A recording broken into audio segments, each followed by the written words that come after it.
유학생 시절에 버스를 타고 다니던 그런 시절에 제가 보았던 한 장면이 지금까지 기억에 남아 있습니다. 덩치는 컸지만 정신적으로 불안해 보이는 남자아이가 아버지와 함께 버스를 타고 가면서 버스가 정류장에 설 때마다 묻는 거였습니다. 아빠, 이번에 내려? 이번 정류장이야?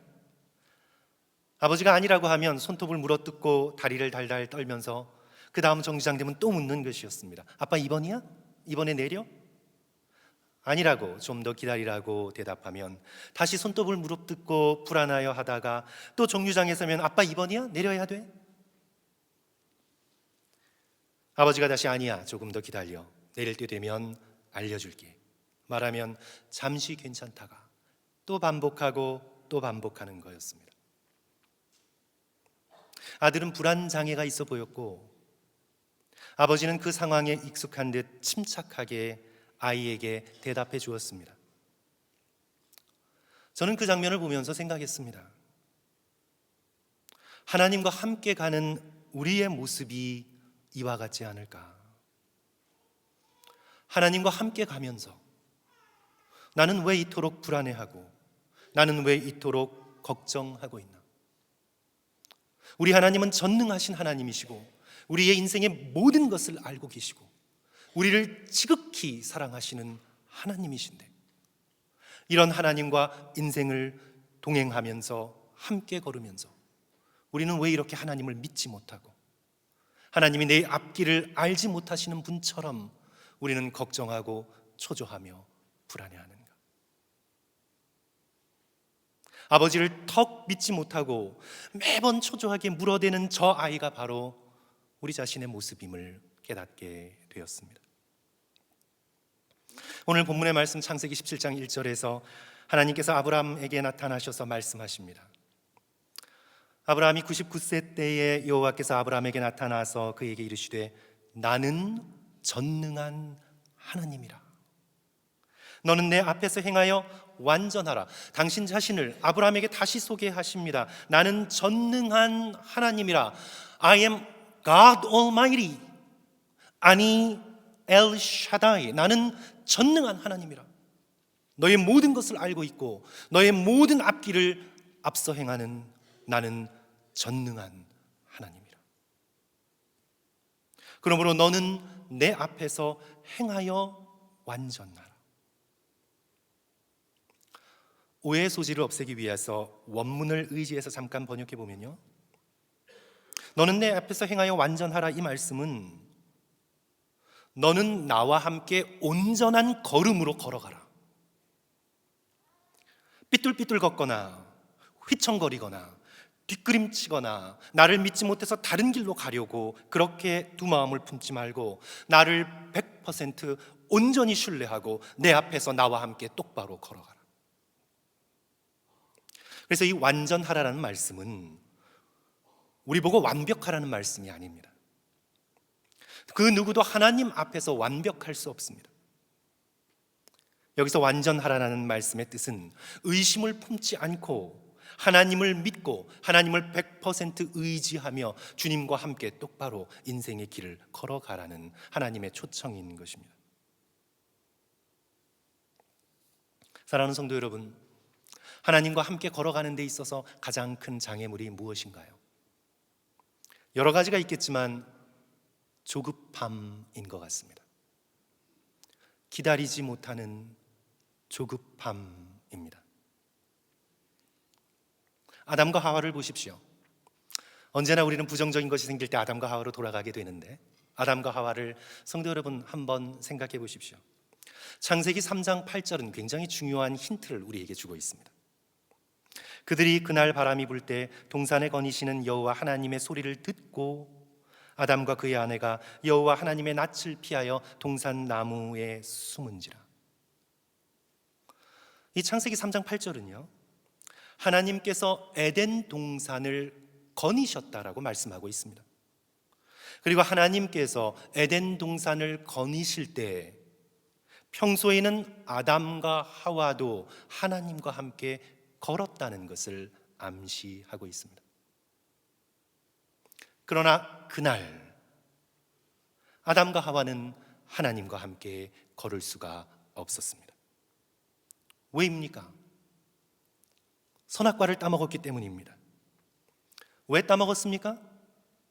순종하여 기다릴 줄 몰랐습니다. 먹지 말라는 하나님의 말씀에 순종하여 기다리면 하나님께서 생명나무 실과를 주셨을 것입니다. 그러나 그들은 기다리지 못했습니다. 기다리지 못하니 하나님과 함께 걸어갈 수가 없었습니다. 출애굽한 이스라엘 백성을 성도 여러분 잠깐 생각해 보십시오. 불기둥과 구름기둥으로 함께 걸으시는 하나님을 그들은 신뢰하지 못했습니다. 조금 참고 기다리면 하나님께서 함께 하시는데 그들은 조금만 목마르면 물이 없다고 불평했습니다. 하늘의 그 놀라운 양식인 만나를 먹고도 고기가 없다고 불평했습니다. 그들은 기다리지 못했습니다. 기다리지 못하니 하나님과 함께 걸을 수가 없었습니다. 신약의 예수 그리스도의 제자들을 살펴보십시오. 처음에는 예수님을 따라 걸었지만 예수 그리스도께서 십자가와 고난의 길을 걷기 시작할 때 하나도 예수 그리스도와 함께 걷지 못했습니다. 너희는 한시도 깨어서 나와 함께 할 수 없더냐? 고난 가운데서 믿음으로 예수 그리스도와 함께 머물지 못했습니다. 자신이 원하던 방식대로 메시아 왕국이 당장 지금 이루어지지 않자 그들은 예수 그리스도를 떠나 다른 길을 갔습니다. 하나님께서는 이토록 조급하여 기다리지 못하는 우리에게 기다림의 훈련을 시키십니다. 성도 여러분, 창세기 11장 1절 다시 한번 주목해 보십시오. 아브라함이 몇 세 때? 아브라함이 99세 때에 여호와께서 아브라함에게 나타나셔서 이루십니다. 99세 때에 아브라함이 99세에 이르도록 좋은 일들이 많았습니다. 애굽에서 많은 은과 금과 가축들을 얻어서 가나안 땅으로 돌아왔습니다. 롯의 목자들과 땅을 다퉈야 할 정도로 가축이 늘어났습니다. 가나안 북쪽 연합군과의 전쟁에서 기적적으로 승리를 맛보았습니다. 빼앗겼던 친척 롯도 데리고 왔습니다. 그리고 하늘의 대제사장 멜기세덱의 축복도 받았습니다. 이렇게 좋은 일이 많았지만 아직까지 아브라함과 사라가 얻지 못한 것이 있었습니다. 성도 여러분, 그것이 무엇입니까? 아들입니다. 아들을 얻지 못했습니다. 아브라함이 떠나라는 부르심을 받았을 때 75세였습니다. 하갈을 통해 이스마엘을 얻었을 때가 86세였습니다.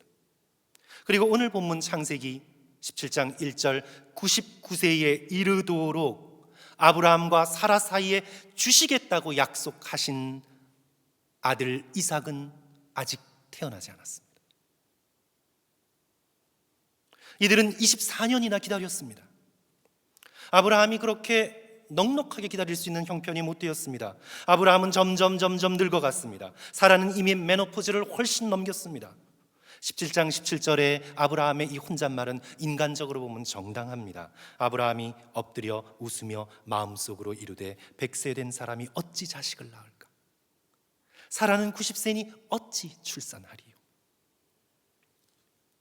그러나 하나님께서는 1년을 더 기다리게 하십니다. 그로하여금 온전히 100세를 채우게 하십니다. 그리고 오늘 본문에 나타나셔서 아브라함에게 거듭 약속을 확인시켜 주십니다. 2절, 내가 내 언약을 나와 너 사이에 두어 너를 크게 번성하게 하리라. 하나님께서 지금 이스마엘 얘기를 하고 계시는 것이 아닙니다. 사라와의 사이에서 태어날 이삭 얘기를 하고 계십니다. 그러면서 6절과 7절에 어마어마한 약속을 거듭 확인시키십니다. 내가 너로 심히 번성하게 하리니 내가 내게서 민족들이 나게 하며 왕들이 내게로부터 나오리라.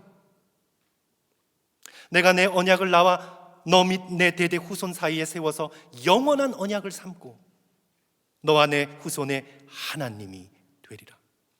성도 여러분, 이 6절과 7절의 약속은 단지 앞으로 1년 후에 태어나게 될 이삭 하나로 이루어질 수 있는 약속이 아닙니다.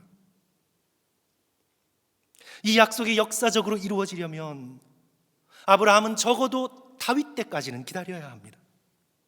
왕들이 나오려면 다윗 왕국까지 기다려야 합니다. 1000년을 더 기다려야 합니다. 그런데 우리는 알고 있죠. 다윗 왕국 역시 무너졌습니다. 그리하여 영원히 이 약속이 이루어지기 위하여는 적어도 예수 그리스도까지 기다려야 합니다. 마태복음 1장 1절까지 기다려야 합니다. 아브라함과 다윗의 자손 예수 그리스도의 계보라.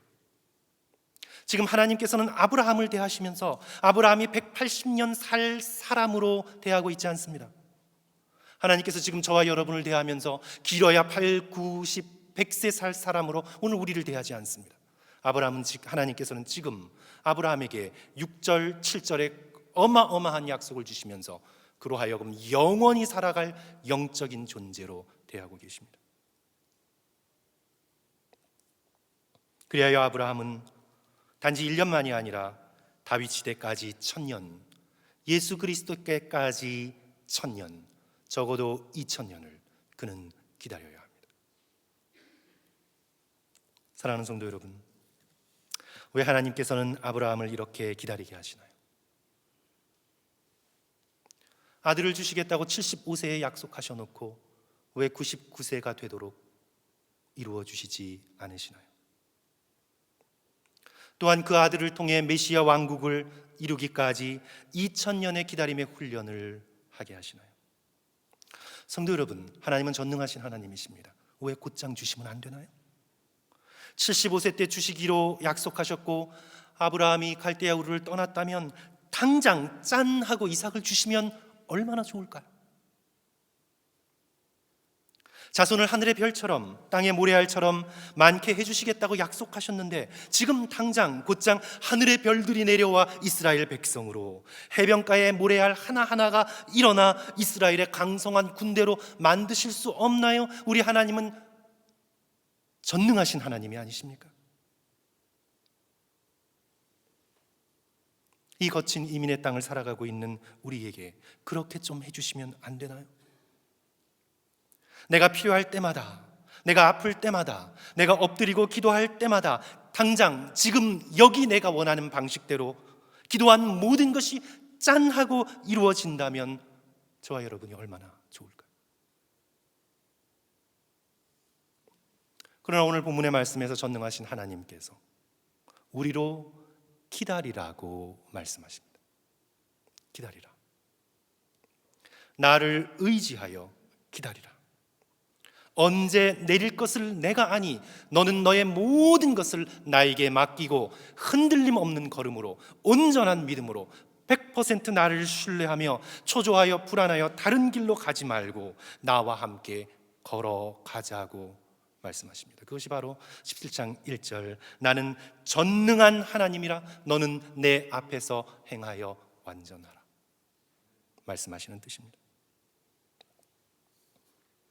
성도 여러분, 하나님께서 왜 우리로 이렇게 기다리게 하시나요? 기다림의 목적이 무엇일까요? 오늘 본문 17장 4절과 5절의 말씀 속에 그 힌트가 주어집니다. 우리 다 같이 4절과 5절 말씀 성도 여러분 한 목소리로 읽었으면 좋겠습니다. 보라 내 언약이 시작. 보라 내 언약이 너와 함께 있으니 너는 여러 민족의 아버지가 될지라 이제 후로는 내 이름을 아브람이라 하지 아니하고 아브라함이라 하리니 이는 내가 너를 여러 민족의 아버지가 되게 함이니라. 새 이름을 주십니다. 새 이름은 새 성품을 의미합니다.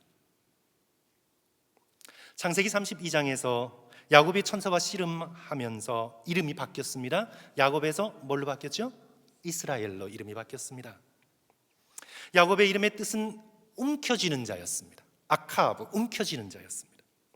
그는 뱃속에서부터 형 에서의 뒷발꿈치를 움켜쥐었습니다.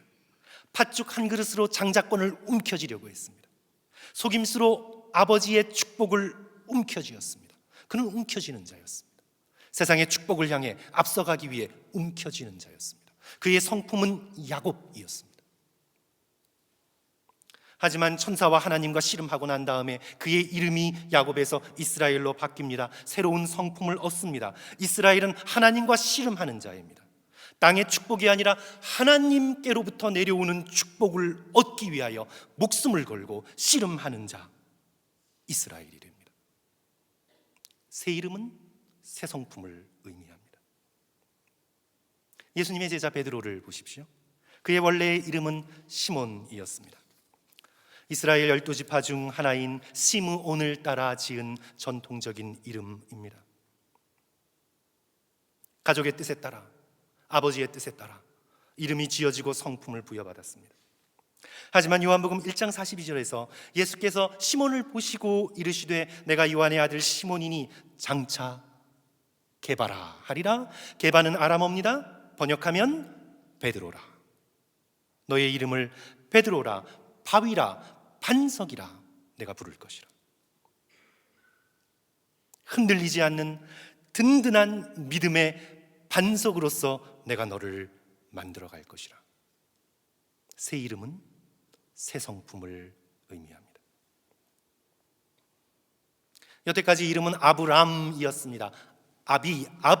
아버지, 람, 거대한 사람, great father, 위대한 자, 유명한 자, 능력자. 이것이 세상이 부여한 그의 이름이었습니다.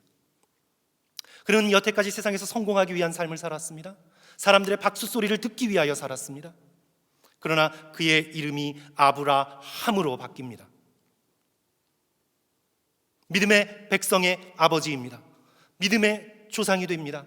하나님께서 이끄실 이스라엘 백성, 약속의 백성의 조상이 됩니다. 새 이름은 새로운 성품입니다. 하나님께서는 아브라함을, 약속의 백성을 다 품을 수 있는 그런 큰 믿음의 그릇의 사람으로 준비시키고 계십니다. 무엇을 통해? 기다림의 훈련을 통해. 기다림의 훈련을 통해 하늘의 엄청난 복을 받을 수 있는 큰 그릇의 사람으로 변화시키기를 원하십니다. 사랑하는 성도 여러분, 우리가 어떤 모습으로 삶을 살던 우리를 향한 하나님의 뜻은 우리의 성품의 변화입니다. 어마어마한 하늘의 축복을 받아낼 수 있는 그릇으로 우리를 변화시키기를 원하시는 것이 저와 여러분을 향한 하나님의 뜻입니다. 바로 그것이 기다림의 목적입니다. 로마서 5장 3절은 이렇게 말씀합니다. 다만 이뿐 아니라 우리가 환난 중에서도 즐거워하나니 이는 환난은 인내를, 인내는 연단을, 연단은 소망을 이루는 줄 알미라. 환난이, 어려움이, sufferings, 어려움이 인내, perseverance, 인내를 낳습니다. 기다림을 낳습니다. 견디는 것을 낳습니다. 그리고 인내가 무엇을 낳습니까? 연단이라고 했지만 그것은 character, 성품을 의미합니다. 기다림, 인내가 우리의 character, 성품을 빚어냅니다. 야고보서 1장 4절도 말씀하죠. 인내를 온전히 이루라.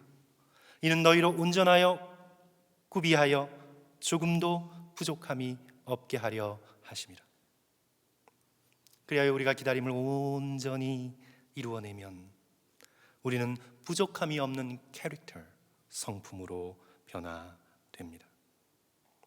사랑하는 성도 여러분, 이 사실을 믿을 수 있는 저와 여러분이 되었으면 좋겠습니다. 능력보다 중요한 것이 성품입니다. 능력보다 중요한 것이 성품입니다. 아니, 성품이 능력입니다. 거룩한 성품 자체가 능력입니다. 선한 성품 자체가 능력입니다. 성도 여러분, 히틀러는 어떤 의미에서 능력이 있었습니다. 혼돈의 시대에 대중들의 분노를 이용하여 선동하여 정권을 장악하는 능력이 있었습니다. 그리고 그는 조직을 강화하여 활용하는 뛰어난 전략가요, 뛰어난 조직가로서의 능력이 있었습니다. 그러나 그의 캐릭터는 어떻습니까? 그의 성품은 어땠습니까? 그의 성품은 사단의 성품과 다르지 않습니다. 그가 능력이 있을수록 그의 악은 점점점 늘어나며 사람들을 죽이고 상처를 줍니다. 능력보다 중요한 것이 성품입니다. 그래서 하나님께서는 오늘 우리의 능력에 관심을 가지시기보다 우리의 성품에 더 많은 관심을 가지고 계십니다. 지금은 아주사 대학교 신학교 교수인 게리 블랙이 이제 뛰어난 기독교 철학자인 달라스 빌라드와 나눈 대화를 제가 책에서 읽었습니다. 그런데 저는 그 대화 속에 참 많은 것을 깨달았습니다. 그때가 2004년 서남아시아에 들이닥친 거대한 쓰나미로 인해서 수만 명의 사상자가 났을 때였습니다. 그즈음 학생이었던 게리 블랙이 지도교수인 달라스 빌라드와 함께 캘리포니아 해변을 걷고 있었습니다. 그때 게리 블랙이 진지하게 이렇게 묻습니다. 왜 하나님께서는 모세에게 하신 것처럼 어떤 사람에게 능력을 주셔서 쓰나미가 몰려올 때에 그것이 거대한 벽이 되도록 막지 않으시는 것일까요? 저와 여러분의 질문입니다. 그때 달라스 빌라드가 오랜 침묵 가운데 곰곰이 생각하더니 이렇게 되묻습니다. 만약 게리와 나에게 그런 능력이 주어진다면 과연 우리가 감당할 수 있을까? 과연 감당할 수 있을까? 만약 바다를 움직이고 산을 들었다 놓고 하늘을 흔들 능력이 오늘 우리에게 주어진다면 과연 우리가 그 능력을 감당할 수 있을까? 사랑하는 성도 여러분, 저와 여러분이 정말 그런 능력을 감당할 수 있을까요? 우리처럼 여전히 이기적이고 우리처럼 쉽게 분노하고 자기중심적인 편견과 선입견에 사로잡혀 이토록 뼛속까지 악에 물든 우리가 과연 저런 어마어마한 능력을 오직 선만을 위해서 사용할 수 있을까요? 우리가 그것을 감당할 수 있습니까? 문제는 하나님께서 능력을 주시는가 안 주시는가, 언제 주시는가가 아니라 과연 우리가 그것을 받을 수 있는 성품이, 캐릭터가 되어 있는가? 성품이 능력보다 중요합니다. 초대왕 사울과 사사 삼손을 보십시오. 성품이 안 되는데 주어진 능력 때문에 그들은 무너졌습니다. 무너지면서 수많은 사람들에게 상처를 남기고 아픔을 가져다 줬습니다. 아담과 하와 보십시오. 모든 만물보다 으뜸된 능력을 소유했습니다. 그러나 그들은 무너졌습니다. 그들의 무너짐이 자신들의 무너짐에만 그치지 않고 온 세상에 상처와 죄와 아픔을 가져다 줬습니다. 성도 여러분, 천사 루시퍼를 생각해 보십시오. 그는 엄청난 우주적 능력을 가지고 있었습니다. 그러나 그가 무너졌습니다. 그 능력을 감당치 못하고 무너져 타락하여 사탄이 되었습니다. 능력보다 성품입니다. 성품이 곧 능력입니다. 그리고 이 성품에는 반드시 기다림이 필요합니다. 성품은 절대로 즉시 주어지지 않습니다. 이것은 오랜 기다림을 통해 형성됩니다. 25년을 기다렸던 아브라함처럼, 죽음을 넘어서도 인내하고 기다렸던 믿음의 선진들처럼 저와 여러분도 인생을 살아가며 기다림의 훈련을 통과하고 있는 중입니다. 그래야 우리는 일상에서 이 기다림의 훈련을 믿음으로 통과해야 합니다.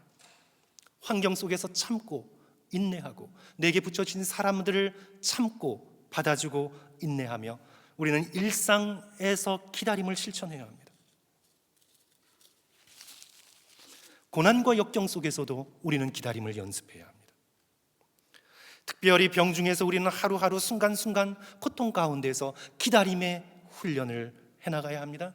아니, 모든 믿는 저와 여러분의 마지막 거대한 숙제인 죽음의 침상에서 우리는 기다림을 훈련해야 합니다.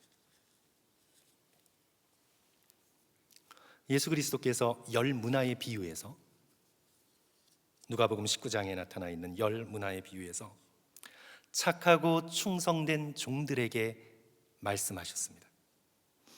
뭐라고 말씀하셨냐 하면 누가복음 19장 17절, 잘하였도다 착한 종이여,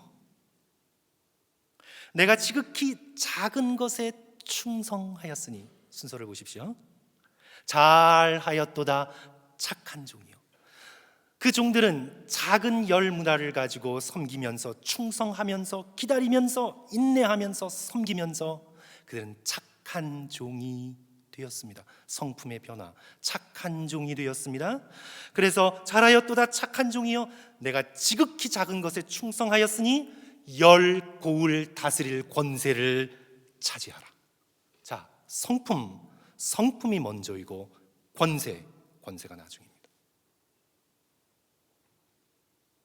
그리고 19절, 다섯 문화를 가지고 충성한 종에게도 너도 다섯 고을을 차지하라.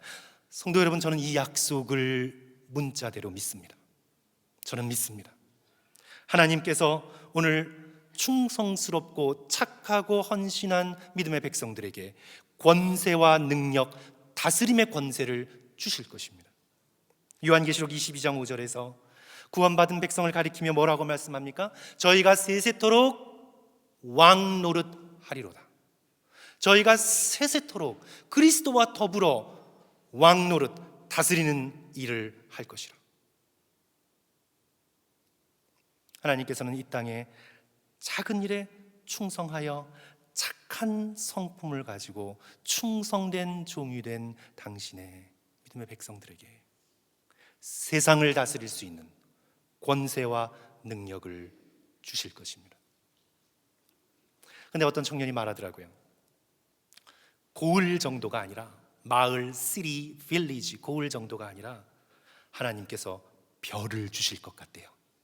별. 한 사람에게 적어도 별 하나씩은 다스리라고 주실 것 같대요. 성도 여러분, 태양계 하나가 주어지면 여러분 잘 다스릴 자신 있으세요? 우리가 밤에 바라보는 우리 은하에서 셀 수 있는 태양과 같은 별들이 4천억 개가 넘습니다. 만약 구원받은 백성이 4천억 명이 되어도 한 사람의 태양계 하나씩 다스릴 수 있는 권세를 하나님께서 주실 수 있습니다. 그런데 저는 욕심이 좀 지나쳐서 그런지 좀 더 그 이상일 것 같아요. 성도 여러분, 최근에 과학의 연구에 따르면 우리들이 관측 가능한 우주를 이렇게 쭉 보시면 지금 우리 은하와 같은 갤럭시, 우리 은하와 같은 은하가 우리의 눈으로 허블 망원경이나 망원경으로 볼 수 있는 은하가 몇 개 정도 있을 것 같아요? 2조 개. 먹는 조개가 아니라 2조 개. 4천억이 아니라 조 단위로 2조 개.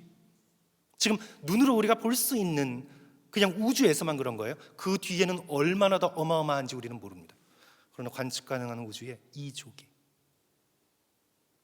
저와 여러분 한 사람 한 사람이 은하 하나 정도는 다스리게 되지 않을까 상상해 봅니다. 이런 상상의 포인트는 이것입니다. 하나님께서 예수 그리스도를 닮은 제자들에게 그리스도의 장성한 분량에 이른 성품을 갖춘 믿음의 백성들에게 하나님께서는 상상할 수 없는 엄청난 축복과 어마어마한 권능으로 채워주실 것입니다. 우리가 그 능력과 권세를 받을 수 있는 성품의 그릇이 되어지는가가 중요한 것입니다.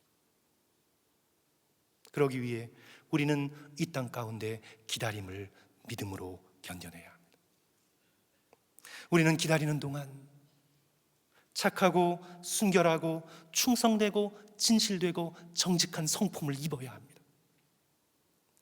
함께 동행하시는 하나님을 의지하여 초조하여 손톱 물어뜯고 다리 흔들며 하나님을 신뢰하지 못하고 곁눈질하고 언제든지 버스를 내릴 생각하는 것이 아니라 전능하신 하나님을 신뢰하고 십자가를 통해 우리를 이토록 사랑하신 하나님의 마음을 의지하고 우리는 우리 인생의 기다림의 여정을 믿음으로 견뎌내야 합니다. 그러므로 사랑하는 성도 여러분, 아브라함이 기다린 것처럼 우리도 기다립시다. 주변은 여전히 어둡고 끝은 여전히 아득해 보여도 지금 동행하시는 하나님께서 진실하시고 전능하신 하나님이시니 믿고 기다리고 인내하며 하나님과 함께 인생을 걸어갑시다.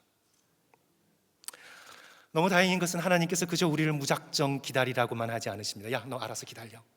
이러시는 것이 아닙니다. 기다리는 동안 우리로 하여금 많은 작은 축복들을 경험하게 하십니다. 아브라함을 돌아보시면 애굽에서 사라도 건져주셨습니다. 말씀드렸던 것처럼 금과 은으로 애굽에서 풍성하게 되어 나오게 하셨습니다. 목초지가 모자랄 정도로 가축들을 늘게 하셨습니다. 이길 수 없는 전쟁에도 이기게 하셨습니다. 무엇보다 때때로 아브라함에게 나타나셔서 아브라함에게 말씀해 주시고, 그의 믿음이 약해질 때 약속을 확인시켜 주시고, 하늘의 비밀을 풀어 열어주시고, 천사를 보내주시고, 우리 하나님께서는 아브라함이 기다리는 동안 기다림에 지치고 낭망하지 않도록 수많은 작은 축복들을 허락해 주셨습니다. 그러므로 우리가 인생을 살아가면서 우리가 긴 기다림을 통과해 나가지만 우리와 함께 하시며 우리에게 주신 작은 축복들을 찾아내고 감사할 수 있는 저와 여러분이 되었으면 좋겠습니다.